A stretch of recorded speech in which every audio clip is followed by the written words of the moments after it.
Hello students. आज अपन एक नया टॉपिक कर लेते हैं, राजस्थान के प्रतीक चिन्ह। सबसे पहले अपन देखते हैं राजस्थान का राज्य वृक्ष कौन सा है। तो ये सबको पता है, राजस्थान का राज्य वृक्ष है खेजड़ी। और इसको राज्य वृक्ष का दर्जा कब दिया गया था? तो 31 अक्टूबर 1983 को। अब अपन इसका वैज्ञानिक नाम देखते हैं। तो वैज्ञानिक नाम है इसका प्रोसोपिस सिनेरेरिया। खेजड़ी दिवस कब मनाया जाता है? तो 12 सितंबर को खेजड़ी दिवस मनाया जाता है। पहली बार कब मनाया गया था? 1978 के अंदर।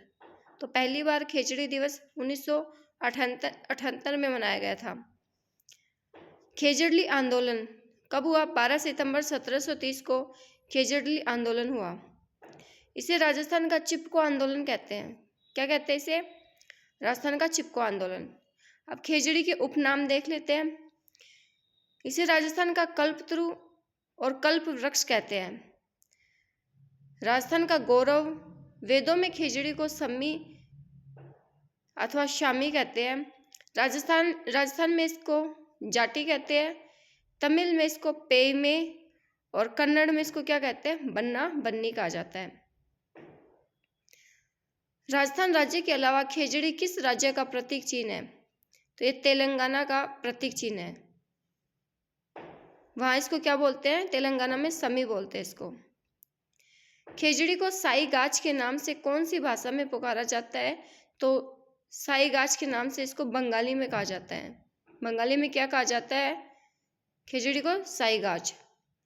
खेजड़ी के नीचे लोक देवता का स्थान, तो कौन से लोक देवता का स्थान होता है खेजड़ी के नीचे? गोगा जी और झुंझार जी का। मारवाड़ रियासत के झंडे में भी खेजड़ी का चिन्ह है और उसको क्या कहते हैं? माटो। सिंधी भाषा में इसको क्या कहते हैं? तो सिंधी भाषा में कहते हैं छोकड़ा। किसान का अकाल मित्र कहा जाता है और रेगिस्तान का गौरव भी से कहते हैं। आगे देखते हैं खेजड़ी का व्यापारिक नाम। तो इसको क्या बोलते हैं? कांडी बोला जाता है। और इसके जो फूल होते हैं खेजड़ी के, उसको मिंजर। खेजड़ी की जो पत्तियां होती है, पत्तियों को कहा जाता है लूम्ब। और इसके फल को सांगरी कहते हैं। और इसको वर्तमान में जीआई टैग भी मिल गया है। पके हुए फल को क्या कहते हैं? खोखा कहते हैं। और इस पर एक लगे कीड़े को क्या कहते हैं? तो कीड़े को कहते हैं सिलेन टेट्रा ग्लाइकोडर्मा। सिलेन टेट्रा ग्लाइकोडर्मा। खेजड़ी के जड़ों से चर्म रोग की औषधियां बनाई जाती है। और पंचकुटा में क्या क्या शामिल होता है? सांगरी, कैर, कुमुट के बीज, गुंदा के फूल और इसके अलावा काचरी। खेजड़ी रेगिस्तान मार्च को नियंत्रित करती है। 5 जून 1988 को खेजड़ी पर 60 पैसे का डाक टिकट जारी किया गया था।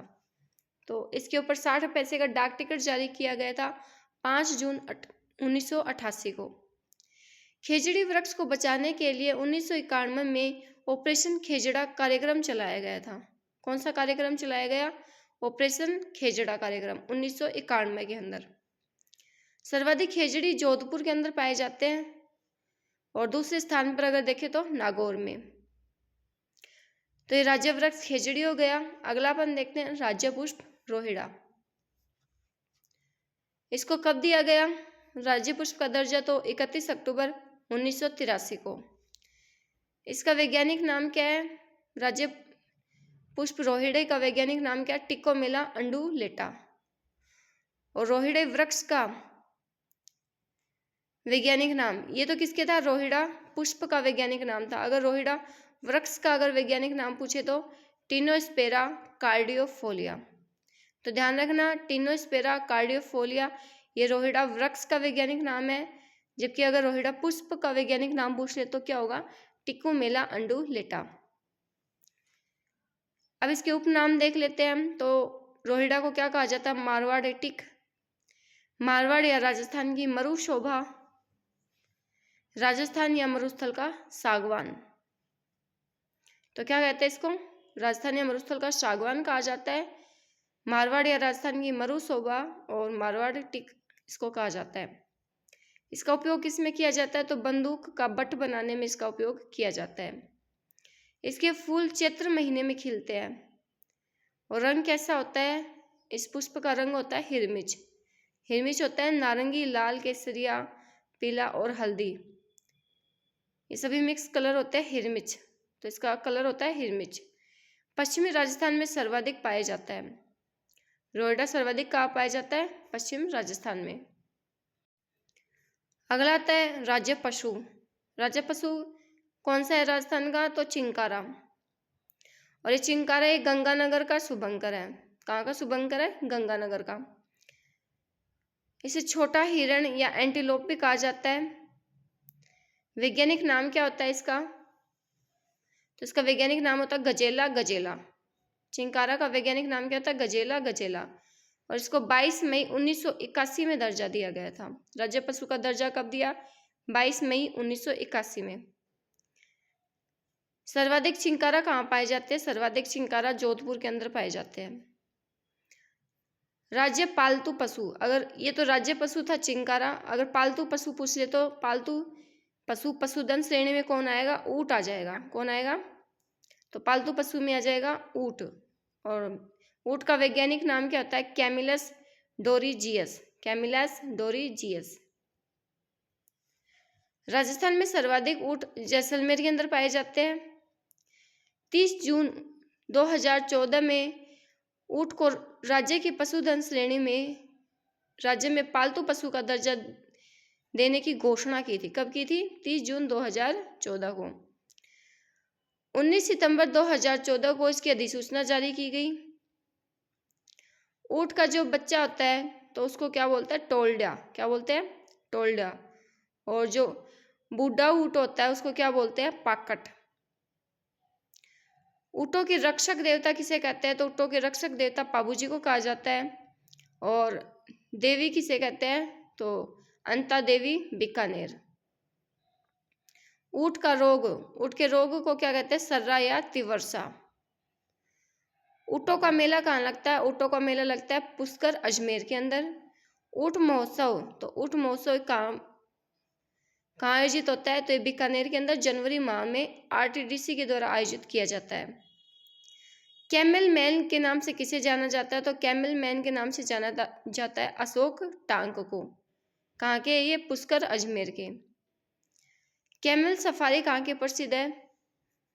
तो ये समगांव जैसलमेर की प्रसिद्ध है कैमल सफारी। सबसे प्रसिद्ध ऊँट, सबसे प्रसिद्ध ऊँट कहाँ है? नाचना गांव जैसलमेर में। बीएसएफ के द्वारा एक काम में लिए जाते हैं ये नाचना ऊँट, और ये अपनी चाल के लिए प्रसिद्ध है। नाचना ऊँट किसके लिए प्रसिद्ध है? अपनी चाल के लिए प्रसिद्ध है। उस्ता कला क्या होती है? तो ऊँट की खाल पर सोने, चांदी व अन्य धातुओं से की गई नक्काशी क्या कहलाती है? उस्ता कला कहलाती है। 2019 की 20वीं पशु गणना में राजस्थान में सर्वाधिक पशु कमी वाला अगर पूछा जाए तो कौन सा होगा? ऊँट होगा। कितनी कमी हुई है? 34.69%। तो 34.69% इसके अंदर कमी हुई है। राजस्थान में कुल ऊँट कितने हैं? तो 2.13 मिलियन। देश में प्रथम स्थान है ऊँट के मामले में, राजस्थान का देश में प्रथम स्थान है। राजस्थान उष्ट्रवंशीय पशु अधिनियम कब बनाया? तो ये बनाया था 21 दिसंबर 2014 के अंदर। कब बनाया? 21 दिसंबर 2014 को। अगला आता है राज्य पक्षी। राज्य पक्षी गोडावन, और इसका वैज्ञानिक नाम क्या है? क्रायोटिस नाइग्रोसिस। गोडाउन का वैज्ञानिक नाम क्या है? क्रायोटिस नाइग्रोसिस। अन्य नाम क्या है इसके? तो अन्य नाम में के अंदर देखें तो ग्रेट इंडियन बस्टर्ड, मालमोरडी, हाड़ौती क्षेत्र में इसको क्या बोला जाता है? मालमोरडी।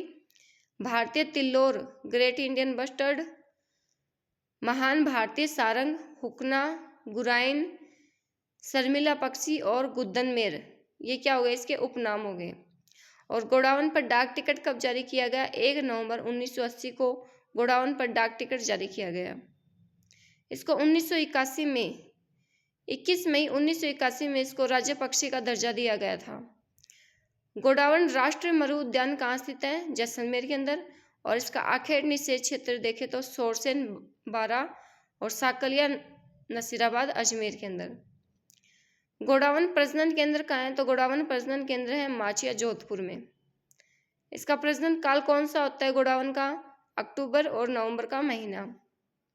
1980 में जयपुर में गोडावण पर पहला अंतर्राष्ट्रीय सम्मेलन आयोजित किया गया था। कब? 1980 के अंदर। और गोडावण का प्रिय भोजन क्या था? मूंगफली और तारामीरा। IUCN रेड डाटा बुक के अंदर गोडावण को शामिल किया गया है। 5 जून 2013 को राष्ट्रीय मरु उद्यान जैसलमेर में प्रोजेक्ट ग्रेट इंडियन बस्टर्ड प्रारंभ किया गया था। तो ग्रेट इंडियन बस्टर्ड प्रोजेक्ट कहाँ शुरू किया गया था? मरु उद्यान जैसलमेर के अंदर 5 जून 2013 में। और इसकी थीम क्या थी? इस प्रोजेक्ट की थीम थी मेरी उड़ान न रोके। वन्य जीव संस्थान देहरादून के सहयोग से प्रथम हैचिंग सेंटर कहाँ खोला गया है? तो गोडावण का प्रथम हैचिंग सेंटर खोला गया है रामदेवरा जैसलमेर में। गोडावण की ऊंचाई कितनी होती है? 1 मीटर। यह शुतुरमुर्ग के समान दिखाई देता है। किसके समान दिखाई देता है? शुतुरमुर्ग के समान। यह मूलतः अफ्रीका का पक्षी है। कहाँ का पक्षी है? गोडावण मूलतः अफ्रीका का पक्षी है। गोडावण को बचाने के लिए 13 COP शिखर सम्मेलन गांधीनगर गुजरात में आयोजित किया गया। इसका शुभंकर क्या था? गिद्दी। और गोडावण कैप्टिन ब्रीडिंग सेंटर कहाँ खोला गया है? तो ये खोला गया है सोरसेन 12 में। और गोडावण हैचिंग सेंटर रामदेवरा जैसलमेर के अंदर। अब देखते हैं आगे राजस्थान का राज्य खेल। तो राज्य खेल कौन सा? राजस्थान का बास्केटबॉल। राज्य खेल का दर्जा कब दिया गया? तो 1948 के अंदर। कब दिया गया? 1948 में इसको राज्य खेल का दर्जा दिया गया। कुल खिलाड़ी कितने होते हैं इसके अंदर? तो बास्केटबॉल के अंदर कुल खिलाड़ी होते हैं 5। और इसके मैदान को क्या कहा जाता है? कोर्ट कहा जाता है। बास्केटबॉल अकादमी कहाँ स्थित है? जैसलमेर के अंदर। और महिला बास्केटबॉल अकादमी कहाँ स्थित है? जयपुर में। इस खेल को नियंत्रित करने वाली संस्था कौन सी है? अंतर्राष्ट्रीय बास्केटबॉल संघ FIBA है। और प्रत्येक टीम में 5-5 खिलाड़ी होते हैं। नेक्स्ट है राजस्थान का राज्य नृत्य कौन सा है? तो घूमर है। होली, गणगौर व तीज मांगलिक अवसरों व त्योहारों तथा उत्सवों पर सर्वाधिक किया जाने वाला नृत्य होता है। विशेष त्योहार गणगौर पर यह विशेषतः किया जाता है। घूमर इसको राजस्थान का सिरमौर भी कहा जाता है घूमर को। और यह घूमर ये 3 टाइप का होता है, झूमरियो, घूमर और लूर। झूमरियो कुंवारी कन्याओं के द्वारा किया जाता है और लूर ग्रासीय महिला द्वारा किया जाने वाला, इसको क्या कहते हैं? लूर। अब देखते हैं हैंडबॉल अकादमी कहाँ बनी है? तो हैंडबॉल अकादमी बनी है जैसलमेर के अंदर। अगर वॉलीबॉल अकादमी पूछी जाए तो वॉलीबॉल अकादमी कहाँ बनी है? झुंझुनू में। कुश्ती अकादमी कहाँ बनी है? भरतपुर में। साइकिलिंग अकादमी बनी है बीकानेर में। और बालिका कुश्ती अकादमी बनी है कोटा के अंदर। तो यह अकादमी पूछी जाती है। इसके अलावा अगर बालिकाओं के लिए बास्केटबॉल, एथलेटिक, वॉलीबॉल, तीरंदाजी और हैंडबॉल अकादमी ये कहाँ स्थित है? तो बालिकाओं के लिए जयपुर के अंदर खोली गई है। बालिका हॉकी अकादमी कहाँ खोली गई है? अजमेर के अंदर। बालिका कबड्डी अकादमी कहाँ है? करौली में। और बालिका कुश्ती अकादमी कहाँ है? कोटा के अंदर। तो बालिका हॉकी अकादमी तो हो गई अजमेर, कबड्डी हो गई करौली और कुश्ती हो गई कोटा में। अब देखते हैं राजस्थान के राज्य वाद्य यंत्र। राजस्थान का राज्य वाद्य यंत्र कौन सा होता है? अलगोजा। अलगोजा एक उत्सव वाद्य यंत्र होता है। बाड़मेर क्षेत्र के राणका फकीरों व मीणाओं, आदिवासियों व ग्रामीणों का लोकप्रिय वाद्य यंत्र है। यह विशेषतः चरवाहों का जातीय वाद्य यंत्र होता है। सिंध प्रदेश में अलगोजा को बीन कहा जाता है। सिंध प्रदेश में अलगोजा को क्या कहते हैं? बीन। यह सुशिर वाद्य यंत्र होता है। सुशिर वाद्य यंत्र क्या होते हैं? जो फूंक मारकर बजाए जाते हैं उनको क्या कहते हैं? सुशिर वाद्य यंत्र। और जयपुर के रामनाथ चौधरी नाक से अलगोजा बजाने बजाने में माहिर हैं। तो रामनाथ चौधरी ये नाक से अलगोजा बजाते हैं। राजस्थान के राजकीय कवि कौन है? तो राजकीय कवि है सूर्यमल मिशन। बूंदी के राजा राम सिंह द्वितीय हाड़ा के दरबारी कवि थे। किसके दरबारी कवि है?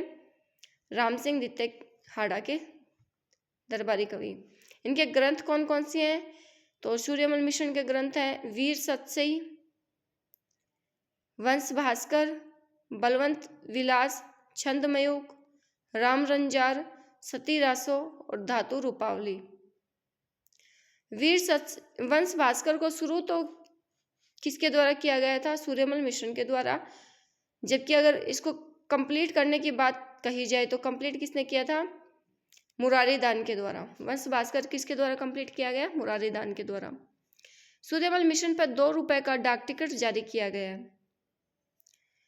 राजस्थान के राजकीय गीत, राजस्थान का राज्य गीत कौन सा है? केसरिया बालम। यह एक विरह गीत है और इस गीत को मांगी बाई उदयपुर ने सबसे पहले गाया था। तो सबसे पहले किसके द्वारा गाया गया? मांगी बाई के द्वारा। सर्वाधिक बार किसके द्वारा गाया गया? तो आला जिला बाई के द्वारा इसको प्रसिद्धि दिलाई गई थी। सर्वाधिक बार आला जिला बाई के द्वारा गाया गया था। यह गीत ढोला मारू की कहानी पर आधारित है। आला जिला बाई ने इसे पहली बार बीकानेर महाराजा गंगा सिंह के दरबार में गाया था। आला जिला बाई का जन्म कब हुआ? 1 फरवरी 1902 को बीकानेर के अंदर। मांड गायकी में विशिष्ट योगदान के लिए आला जिला बाई को 1982 में पद्मश्री से सम्मानित किया गया। किससे सम्मानित किया गया? पद्मश्री से। 1983 में रॉयल अल्बर्ट हॉल में BBC लंदन द्वारा कोर्ट सिंगर का अवार्ड दिया गया।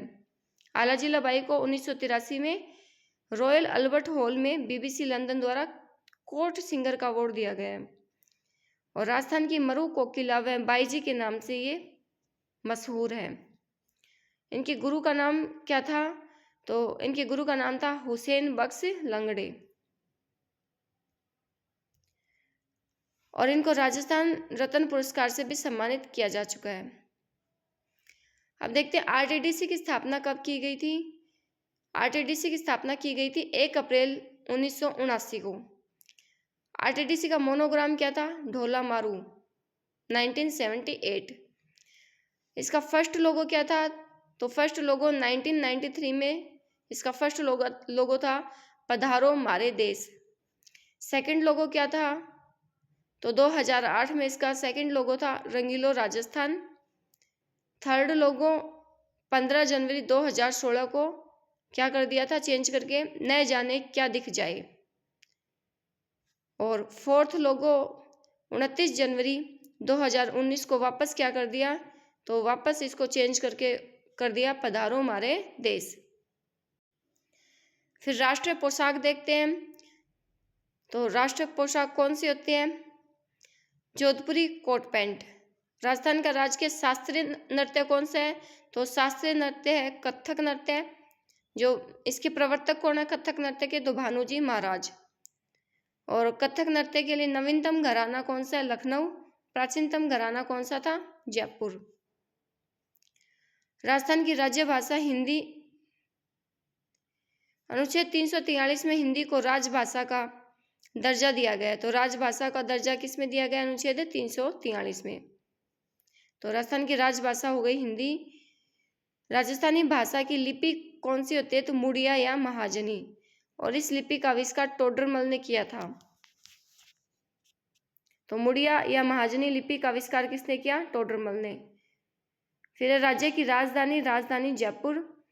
इसकी स्थापना कब की गई थी? तो 18 नवंबर 1727 में सवाई जयसिंह ने इसकी स्थापना की थी। प्राचीन नाम क्या था इसका? सवाई जयनगर या जयनगर। नक्शा बनाने वाला कौन था? तो विद्याधर भट्टाचार्य। जयपुर को 9 चौकड़ियों का शहर कहा जाता है। और जयपुर का पहरेदार किसे कहते हैं? नाहरगढ़ या सुदर्शनगढ़ को। और जयपुर शहर में बनी प्रथम इमारत या प्रथम महल कौन सा है? तो प्रथम महल है बादल महल। तो ये राजस्थान का प्रतीक चिन्ह छोटा सा टॉपिक था, कंप्लीट हो गया। नेक्स्ट अपन अगली वीडियो में मिलते हैं एक नए टॉपिक के साथ।